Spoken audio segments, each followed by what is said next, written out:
400 বর্গমিটার ক্ষেত্রফল বিশিষ্ট একটি বর্গাকার মাঠকে ঘিরতে কত দৈর্ঘ্যের বেড়ার প্রয়োজন? তাহলে আমাদের কত দৈর্ঘ্যের বেড়ার প্রয়োজন? তাহলে সেক্ষেত্রে আমাদের পরিসীমা জানতে হবে। পরিসীমা জানতে গেলে বাহু জানা দরকার। তাহলে ক্ষেত্রফল দেওয়া আছে, তার থেকে আমরা বাহুটা বার করে নিই। প্রশ্নানুসারে লিখে দিই। প্রশ্নানুসারে এই যে বাহু স্কোয়ার, এটা ক্ষেত্রফলের সূত্র, বর্গক্ষেত্রের বর্গাকার মাঠ বলেছে, এটা হচ্ছে 400। তাহলে বাহু হবে কত? বাহু হবে 400 বর্গমূল।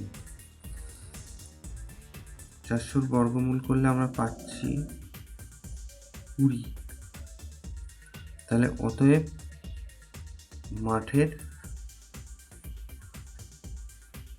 বাহুর দৈর্ঘ্য সমান সমান 20 মিটার। এইবার পরিসীমা বার করব, সেটাই হচ্ছে বেড়ার দৈর্ঘ্য।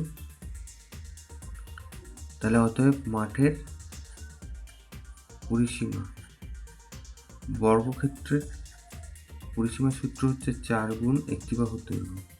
তাহলে 4 গুণ 20, তাহলে 80 মিটার। অতএব 80 মিটার দৈর্ঘ্যের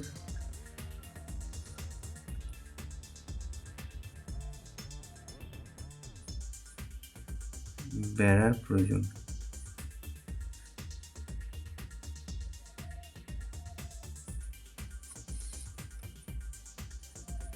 এটা উত্তর।